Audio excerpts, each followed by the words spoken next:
अस्सलाम वालेकुम। मेरा नाम डॉक्टर अमीरा मौज़म है और मैं गायनेकोलॉजिस्ट प्रैक्टिस कर रही हूँ मुल्तान में। आज मैट्रिक्स फार्मास्यूटिकल्स जो कि पाकिस्तान की एक बहुत वेल नोन फार्मास्यूटिकल कंपनी है, उसकी तरफ से मुझे एक प्लेटफॉर्म प्रोवाइड किया गया है जिस पे आपसे एक बहुत इम्पॉर्टेंट, बहुत अहम बीमारी के बारे में, कंडीशन के बारे में बात करने का मुझे मौका मिल रहा है।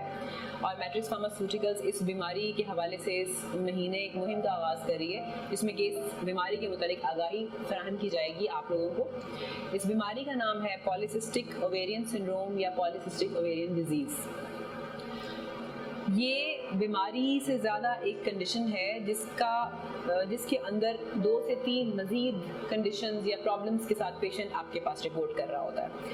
हमारे पास इस बीमारी का पेशेंट 15 से 45 साल की ख़वातीन हैं जो कि चाइल्ड बेयरिंग एज में हैं, वही इस बीमारी के साथ रिपोर्ट करती हैं। और अनफॉर्चुनेटली पाकिस्तान में भी और वर्ल्ड वाइड ये चीज़ इतनी ज़्यादा कॉमन हो चुकी है कि एक बीमारी से ज़्यादा एक लाइफस्टाइल बन गया है। और पाकिस्तान में भी बदकिस्मती से 15 से 45 साल की 52% ख़वातीन इस बीमारी का शिकार हो चुकी हैं। अब क्या है ये बीमारी, इसको समझना बहुत ज़रूरी है क्योंकि जब ये इतनी ज़्यादा कॉमन हो गई है तो यकीनन आपके हमारे हर किसी की फैमिली के अंदर इसके मरीज़ मौजूद हैं। इसको समझने में सबसे पहले ये बात ज़रूरी है कि पेशेंट आपके पास किस तरह से, हमारे पास किस तरह से रिपोर्ट करता है। सबसे ज़्यादा जो कॉमन प्रॉब्लम पेशेंट फेस कर रहा होता है, इसकी वजह से वो गायनेकोलॉजिस्ट के पास रिपोर्ट करता है, चाहे वो मैरिड है या अनमैरिड फीमेल है, रिपोर्ट कर रहा होता है कि उसका जो पीरियड या माहाना आयाम है वो बाकायदा नहीं है। उसको हर महीने से पीरियड नहीं आता, उसको महीने में 100 के पीरियड्स आते हैं, कभी 1 महीना नहीं आते, कभी 2 महीने नहीं आते, और सीवियर केसेस में 6 महीने या 1 साल तक भी पेशेंट को पीरियड नहीं आता, अनमैरिड फीमेल को या मैरिड फीमेल को। तो इसके साथ सबसे पहले रिपोर्ट कर रहा होता है, एक इसकी ये अलामत होती है। दूसरी अलामत जो इसकी होती है वो होती है एंड्रोजेनिज्म, यानी कि ख़वातीन के अंदर मर्दाना किस्म के हार्मोन्स का पैदा होना। जब आपकी ओवरीज सही तरह काम नहीं कर रही होती है इस बीमारी में, तो वो एबनॉर्मल मेल हार्मोन्स बनाना शुरू कर देती हैं, जिसकी वजह से ख़वातीन प्रेजेंट करती हैं चेहरे पे और जॉज के इर्द गिर्द और गर्दन के ऊपर, और कुछ ख़वातीन को छाती के ऊपर भी और नाक के ऊपर भी बहुत गाढ़े गाढ़े से काले काले मर्दों जैसे बाल आने शुरू हो जाते हैं। इसके साथ भी पेशेंट्स रिपोर्ट करते हैं और इसके साथ वो ये भी बताते हैं कि हमारे सर के बाल पतले हो रहे हैं। जो सर के बाल होते हैं वो पतले होने लग जाते हैं, बाकी जिस्म के बाल गाढ़े होने लग जाते हैं। दूसरी कंडीशन है। और तीसरी के ऊपर जब आप मरीज का अल्ट्रासाउंड करते हैं तो आपको अंडेदानियों के ऊपर या ओवरीज के ऊपर पानी की छोटी छोटी थैलियां नजर आती हैं। तो ये 3 कंडीशंस हैं। अगर किसी पेशेंट में इनमें से 2 प्रॉब्लम्स भी नजर आ रहे हैं हमें, और समटाइम्स एक भी बहुत सीवियर आ रहा है, तो हम इसको लेबल कर देते हैं कि इस पेशेंट को पीसीओएस है, फिर हम पीसीओएस का ट्रीटमेंट स्टार्ट करते हैं। अब इसके अंदर जो समझने वाली सबसे ज़रूरी चीज़ है जिसको एड्रेस करना चाहिए, हमारे यहाँ एक बहुत बड़ी मिसकंसेप्शन है, बहुत ही बड़ी। जो भी खातून हमारे पास आती है, अगर वो थोड़ी सी भी कम पढ़ी लिखी है, उसको सही तरह से अवेयरनेस नहीं है, उनका ये ख्याल होता है कि जी हमारी पीरियड रुक गया था, इस वजह से हमारा वजन बढ़ गया। ये एक आम कॉन्सेप्ट है जो कि बिल्कुल गलत है, बिल्कुल ही गलत है। होता क्या है कि पहले आपका वजन बढ़ता है, सबसे पहले वजन बढ़ता है, उसके बाद आपके पीरियड्स के अंदर इश्यूज आने शुरू होते हैं, आपके हार्मोन्स प्रॉपर बनना बंद हो जाते हैं। हमारे जिस्म के अंदर अल्लाह ताला ने एक मैकेनिज्म बनाया हुआ है कि हर महीने खातून जो है वो शुरू के कुछ दिनों में और तरह के हार्मोन्स प्रोड्यूस कर रही होती है और आखिर दिनों में और हार्मोन्स प्रोड्यूस करती है। उनकी एक रेशो को मेंटेन होना बहुत ज़रूरी है, जिसके साथ वो नॉर्मल पीरियड्स तक, अगले पीरियड तक पहुँचती है।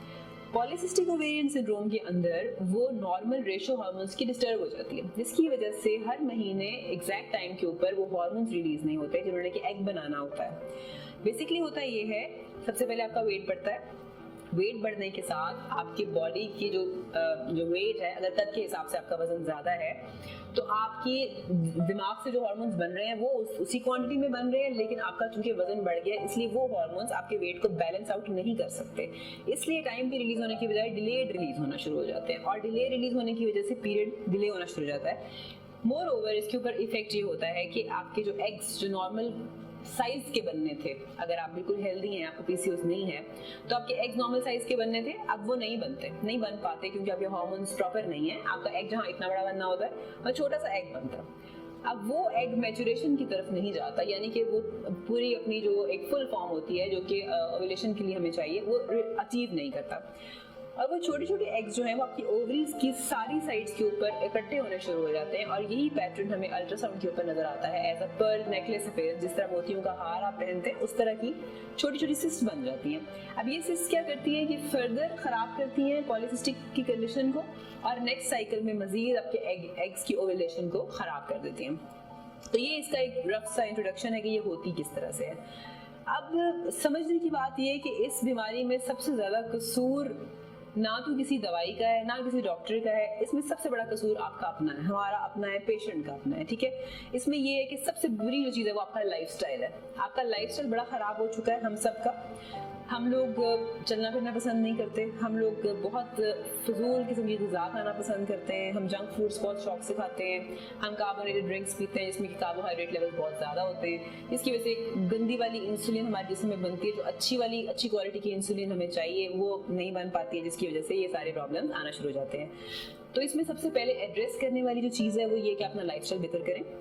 जब आप बैठे रहते हैं आपकी कमर के ऊपर आपकी चर्बी आना शुरू हो जाती है। एब्डोमिनल फैट जो है वो इस कंडीशन को सबसे ज़्यादा ख़राब कर रही होती है, क्योंकि यहीं पे आपके सारे ऑर्गन्स पड़े हुए हैं। जब उनके ऊपर फैट का प्रेशर आने लग जाता है तो वो वैसे भी काम करना छोड़ देते हैं। तो ये बात समझने की है कि आपको एक अच्छा लाइफस्टाइल अपनाना चाहिए। जंक फूड्स, शुगरी ड्रिंक्स, बहुत ज़्यादा चीनी वाली चीज़ें, चावल, चिकनाइयाँ, बेकरी की चीज़ें, तली हुई चीज़ें, समोसे वगैरह, गंदबला, इसके अलावा जो ड्रिंक्स हैं ये बहुत ज़्यादा ख़राब करती हैं, ये आपको नहीं लेनी चाहिए। अपनी डाइट में आपको फ्रूट्स का, सब्जियों का, सलाद का इस्तेमाल बहुत ज़्यादा करना चाहिए। टाइम पे सोना, टाइम पे जागना बहुत ज़्यादा इंपॉर्टेंट है। हमारे हार्मोन्स एक certain time of the day और नाइट पे रिलीज हो रहे होते हैं। अगर आप टाइम पे सोते नहीं है, टाइम पे जागते नहीं है, तो ये रिदम भी आपका सारा डिस्टर्ब हो जाता है, ये फर्दर इसको ख़राब करता है। और आजकल आपको पता है कि ये भी बहुत ज़्यादा हो गया कि रातों को जागने की आदत है हमें और दिन में हम सोते हैं, तो हमें अपना सारा निज़ाम खुद ही उसको ख़राब कर दिया। तो सबसे पहले पेशेंट लेवल के ऊपर इस अवेयरनेस की ज़रूरत है कि वो अपने लाइफस्टाइल को बेहतर करे, रोज़ाना की वॉक की हैबिट बनाए, वॉक या एक्सरसाइज की, वाटर इनटेक अपना बहुत अच्छा करें आप। इसके अलावा जो है कैफीन की जो ड्रिंक्स हैं और जो शुगरी ड्रिंक्स हैं उनको बहुत ज़्यादा अवॉइड करें। स्ट्रेस लेवल भी इसको ख़राब कर रहा होता है। अगर आप किसी एंग्जाइटी का शिकार हैं, आपको कोई परेशानी है, ज़हनी तौर पे तंग कर रही है, तो आप उसका भी इलाज करवाएंगे। आप खुद से भी रिलैक्स होने की कोशिश करें। अच्छी एक्सरसाइजेज मौजूद हैं योगा की और इस तरह की जो है मेडिटेशन एक्सरसाइज हैं जो कि आपको स्ट्रेस को कवर करती हैं, उससे भी ये चीज़ें बेहतर होती है। लेकिन अगेन सबसे इंपॉर्टेंट चीज़ वेट रिडक्शन है। आपका जो वजन है वो आपके कद के हिसाब से मुनासिब होना चाहिए, ज़्यादा नहीं होना चाहिए। और इम्पॉर्टेंट बात ये है कि अगर इस तरह नहीं होता तो मैरिड फीमेल को और तरह की डिस्ट्रेस है, और फीमेल मैरिड जो है, फीमेल पेशेंट जो मैरिड है उसको जाहिर है कि फर्टिलिटी में बहुत सारे इश्यूज पेश आते हैं। जब एग्स प्रॉपर नहीं बनते तो वो कंसीव नहीं कर पाती।